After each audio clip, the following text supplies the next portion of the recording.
process, but I was determined to bounce back because I still had plans on playing on the next level. So I'm not going to let this stop me. And at the time, NFL Network was doing a special on Darrelle Revis, who he tore his ACL that year. And while I was laying in my apartment bed, feeling bad for myself sometimes, I'll be watching the NFL Network, and they're documenting Darrelle Revis' return and what he's going through, and I'm seeing it, and I'm like, I'm going through the same thing. I'm like, this somebody who's an all-pro. At the time, he's the best corner in the NFL, and he's going through it, and he's tough, but he's fighting. And I'm like, I got to keep fighting myself. And I finally bounced back 7 months later, no brace, no limitations. The only thing they did was protect me during camp, which they didn't let me do too much during camp, so I could be ready to play game one. And I started week one, and I finished the season on top. Finishing on top isn't always what it's cracked up to be, because even as an individual player, I've interviewed a lot of guys heading into various years' drafts from 2014 on.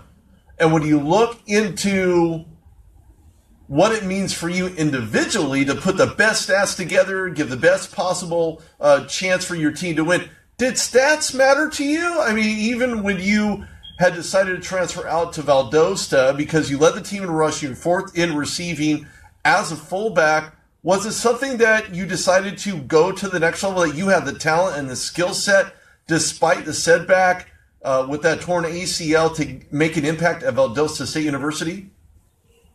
Right.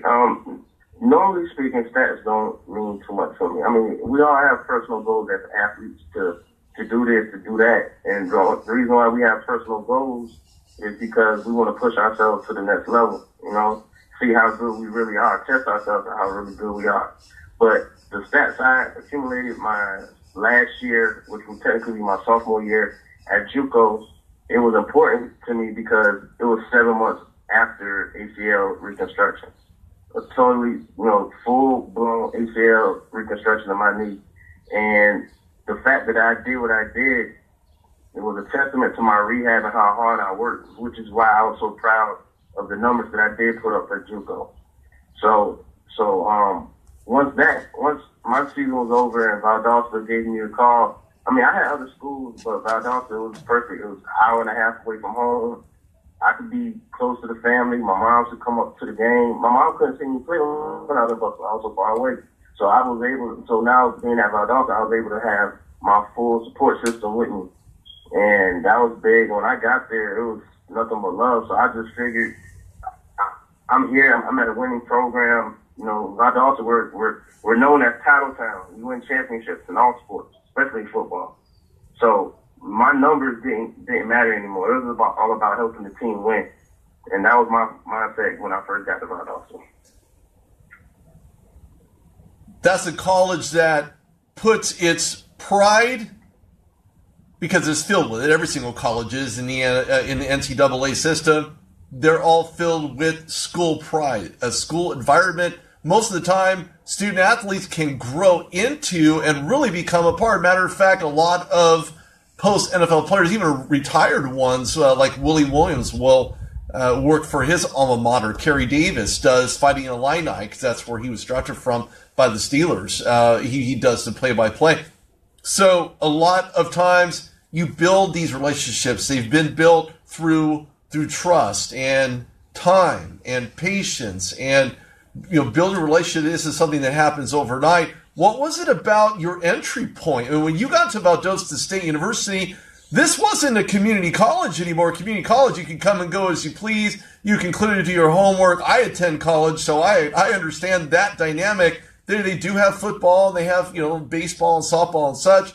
But when you look at the feeling, the receiving hands of Valdosta State University, what made you want to attend there after being given an opportunity to attend?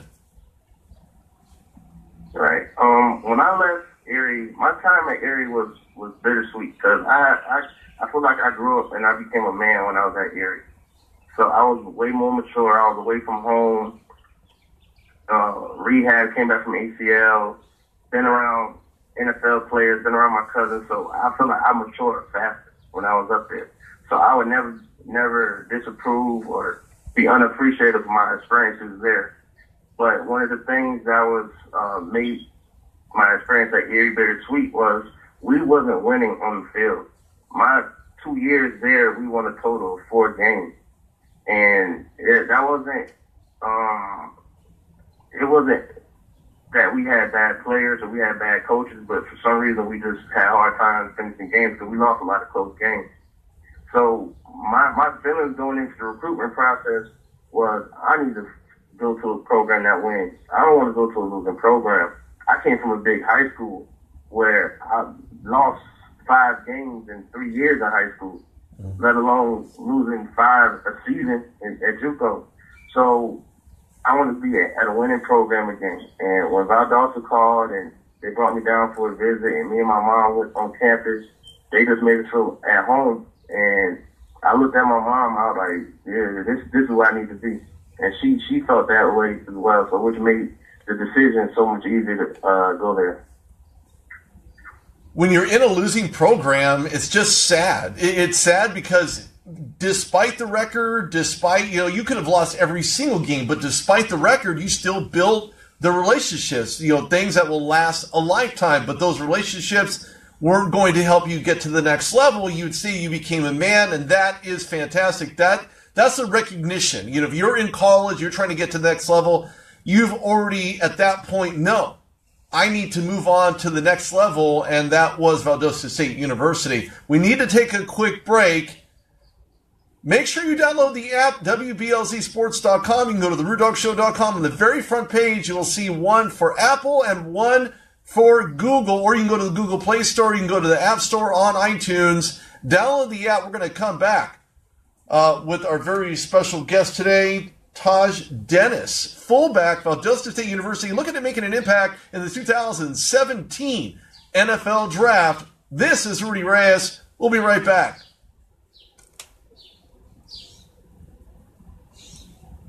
What's up with it? You're the Dreadhead here on WBLZsports.com. You want to talk about the NBA? You want to talk about the NFL? You want to talk about the NHL or the MLB? I see all of y'all. Meet me in the Lions Den at 9 a.m. here on WBLZ Sports page on Facebook. Catch me at 9 a.m. Be there. Or are you scared to enter the Lions Den because you might not make it out? Well, I'm going to make it out every time because I'm part of WBLZ Sports where we got balls. With over 30 years of experience, the smart people call on Doug Peffer Painting and Pressure Washing. Interior, exterior, commercial, or residential, Doug Peffer does it all. Is your house looking ugh? Then call on Doug. Doug Peffer Painting and Pressure Washing, 404-966-3361. Mention WBLZ Sports and you'll receive a special We've Got Balls discount. That's Doug Peffer Painting and Pressure Washing, 404-966-3361. Hey, wrestling fans, Gary Grider here, letting you know that the Eye of Wrestling podcast comes your way every Friday at 7 p.m. right here on the WBLZ Sports Network. Join me and Martin Hughes as we get you caught up on all the wrestling news and discuss pro wrestling from the classics of yesterday to today. That's the Eye of Wrestling podcast every Friday at 7 p.m. right here on WBLZ Sports, where we've got the balls. My name is Paul Heyman, and I am the advocate for the most non-PG ass kicker of the PG era. WBLZ Sports. We've got balls. Whether it be your industrial, commercial, or residential needs, Gen Service is the electrical contractor for you. The Gen Service team has the expertise, commitment, and educational years to help you solve all your electrical concerns. They have you in their best interest with helpful suggestions to accommodate your every want. Give them a call, no matter the size of the job, at 740-438-7173. Mention WBLZ Sports and you'll get a discount. That's Gen Service, 740-438-7173.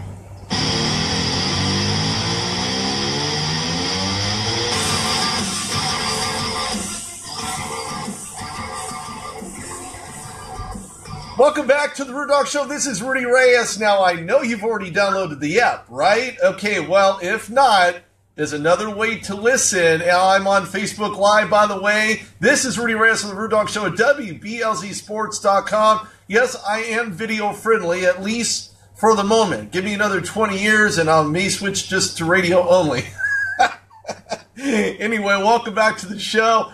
We have Tahj Dennis, fullback, Valdosta State University. This guy is on the move, and I mean that literally. 2017 NFL Draft is upon us. Look, coaches, scouts, I know you've picked. I know you're wondering, maybe, should I take a chance? And chances all are about, look, is this guy going to fit in the system? Is he not going to fit in the system? Is he right for us? And if so, what makes it? Well, today you're going to find out. Of course, welcome back to the second half of the Rude Dog Show. I'm your host, Rudy Reyes. And Tahj, we talk about, and we had left off when you were a sophomore at Valdosta State University. You arrived. It was fantastic. It was amazing. It was stupendous. It was a place where you felt you wanted to be and certainly be able to make an impact in the football system, because Valdosta is all about winning.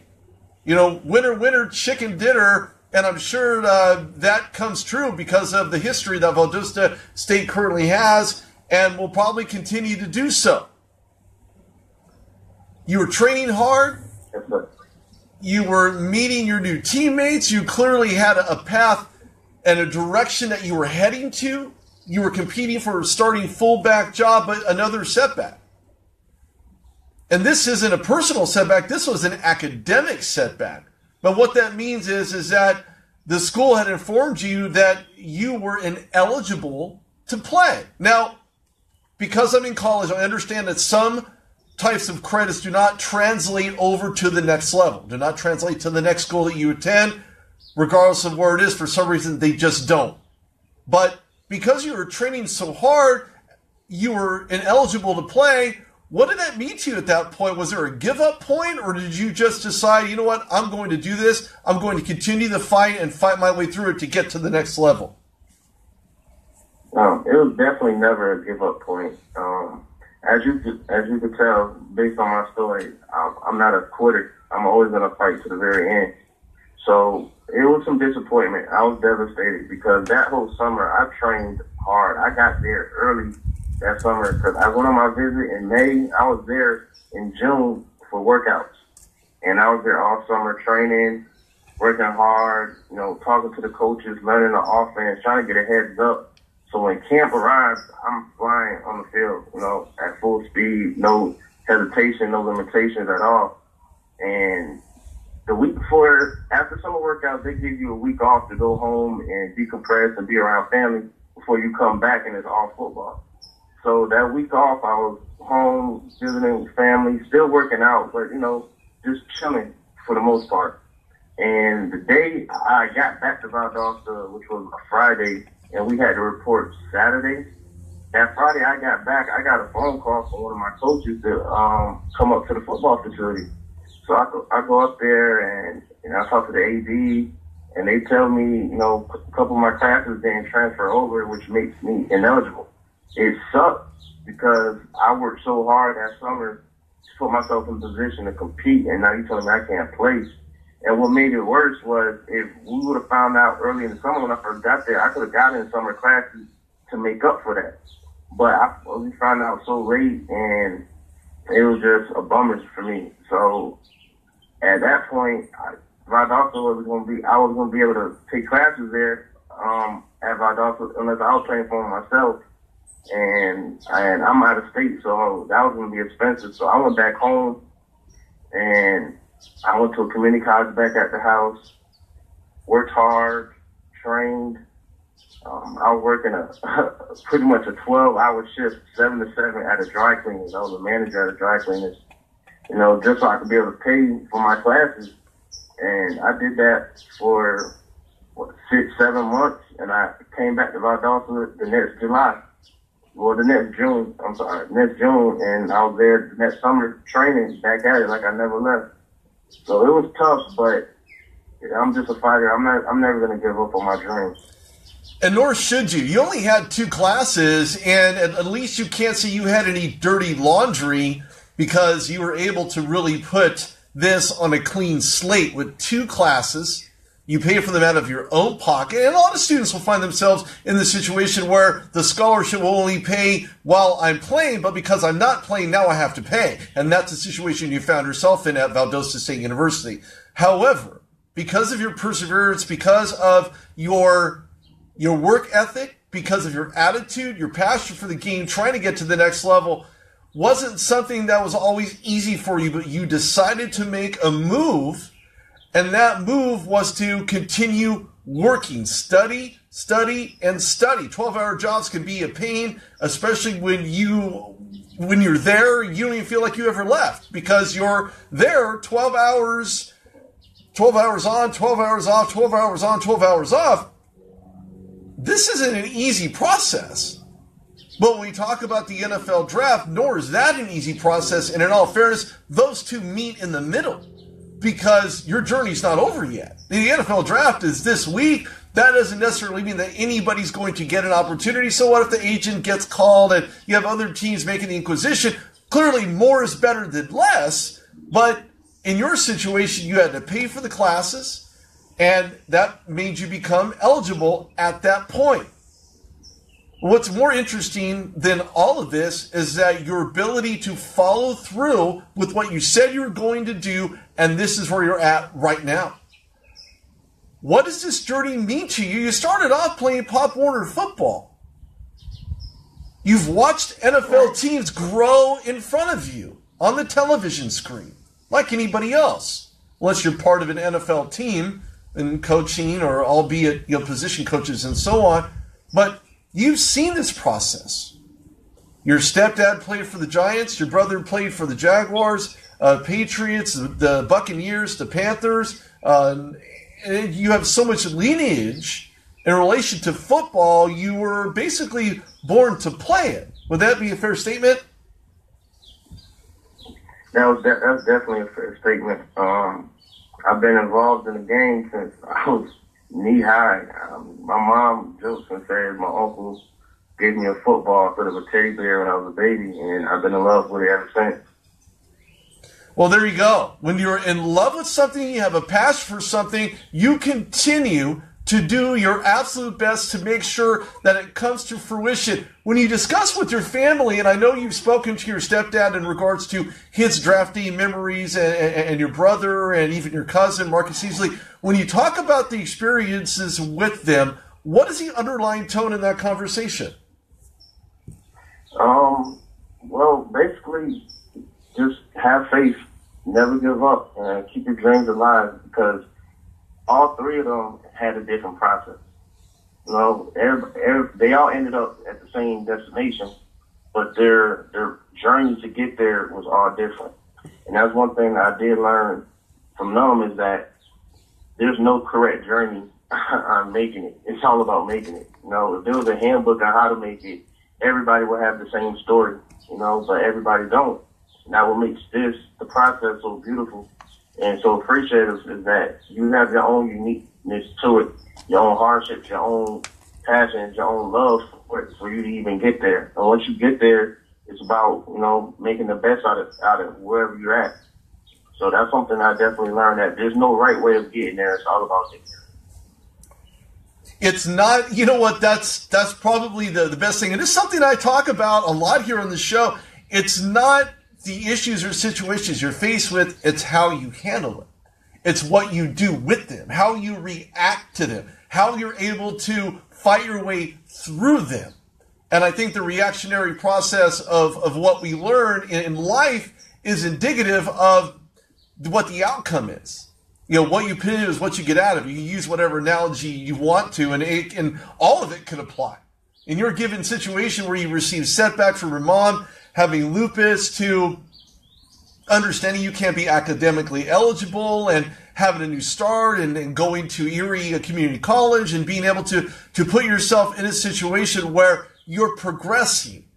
Was it easy to see that you personally were able to progress from where you were, and did you see the light at the end of the tunnel?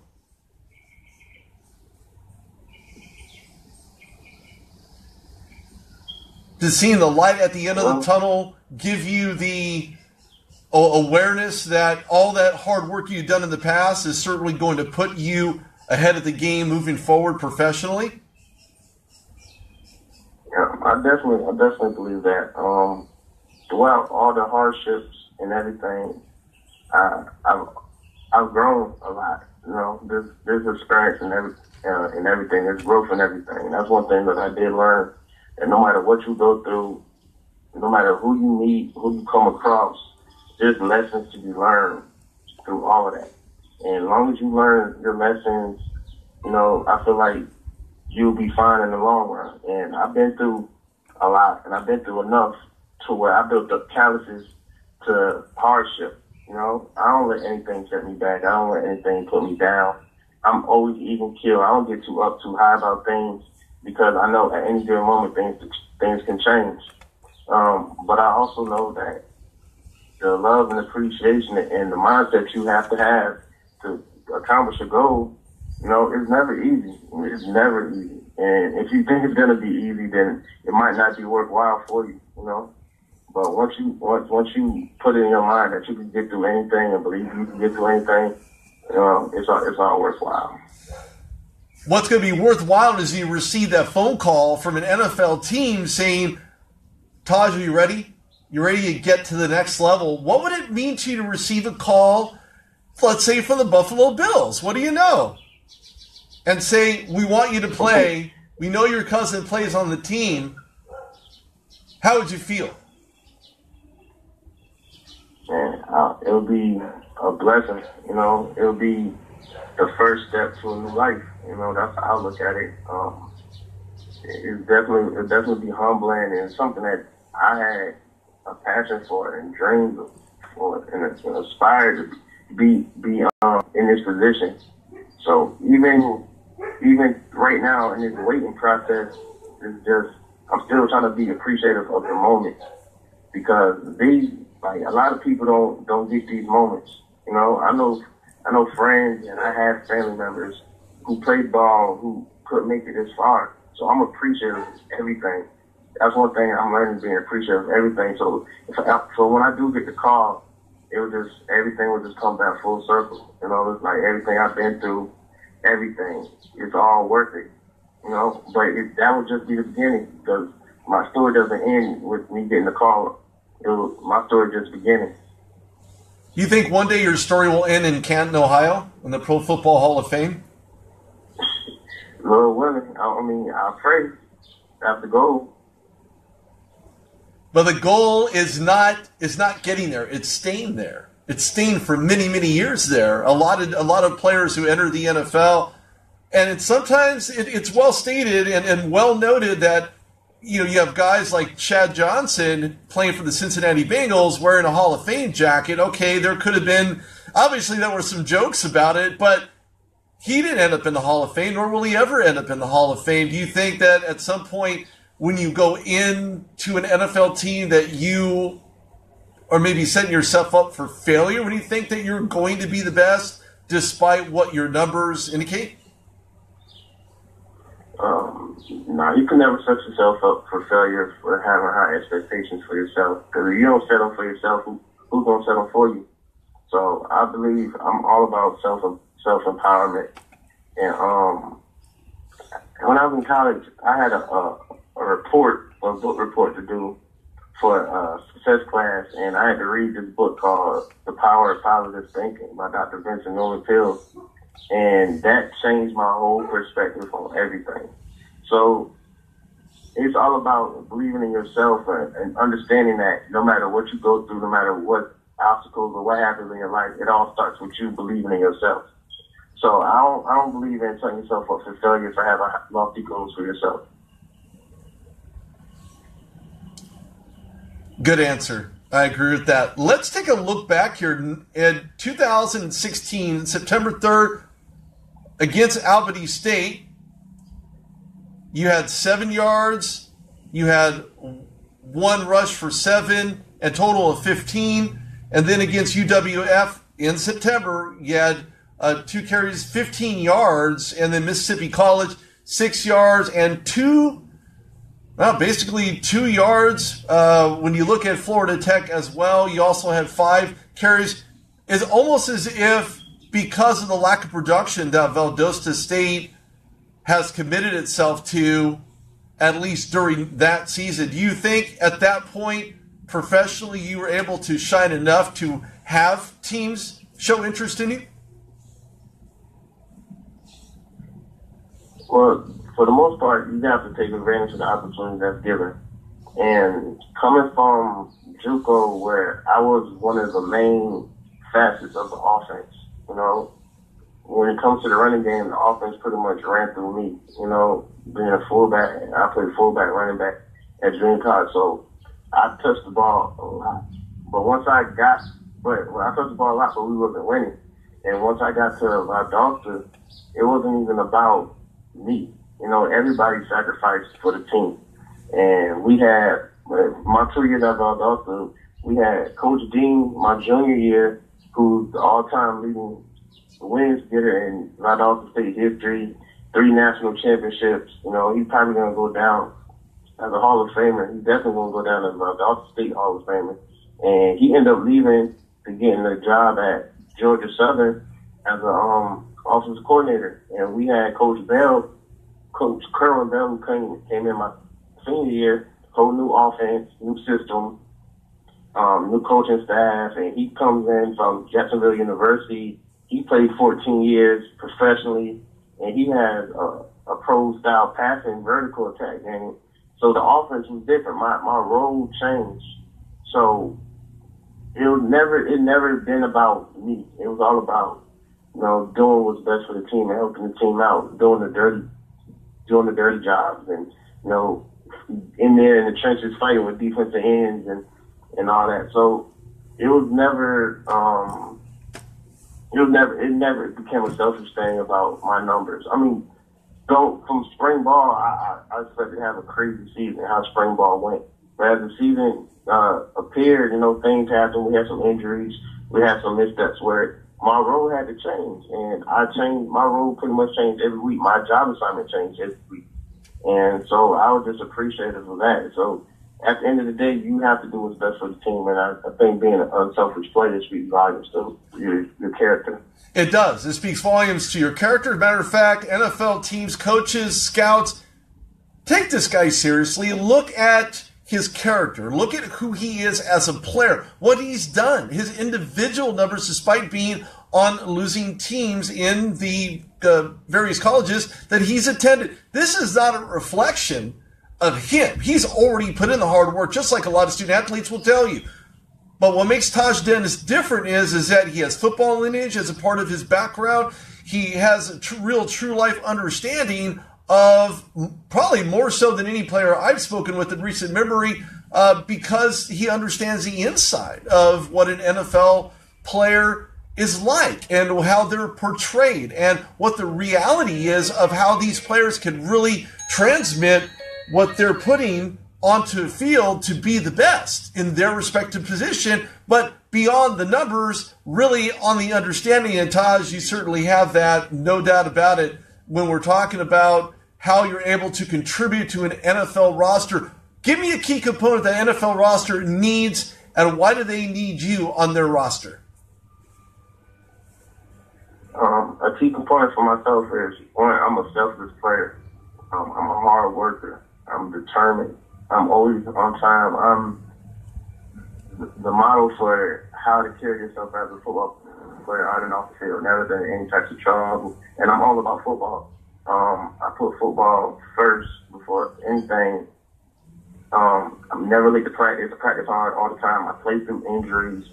I don't miss practices. I don't miss meetings. Don't be late to meetings. I'm the guy front and center. I'm the model for how you want your player to be. Well, when you look at players, and again, there are some that aren't so well-rounded, and guys and clearly find themselves out of the NFL in some capacity or another. I think that you'll be a solid component to any NFL team that gives you an opportunity, whether it's the Bills, whether it's the Saints, the Redskins, anybody out there who wants a full back that knows how to block, that knows how to get through and run through people, and can be one of those established pieces as a starter on your line, then you need to contact Tahj Dennis. You really need to take a hard look at what you have versus what you don't have, and how Tahj Dennis can be a contributor not only on the field but in the locker room as well. Tahj, I want to thank you very much for coming on the show today. I wish you the best in the 2017 NFL Draft. If there's anything I can do for you, please let me know, and I tell that to every draftee I interview. Hey, thank you. Thank you so much for having me. I appreciate the opportunity, and just thank you for letting me get a chance to tell my story. Not a problem. And if it helps, then that was the design of it all, is to help get you to the next level. I've done this for years, so this is not very... this is something I do.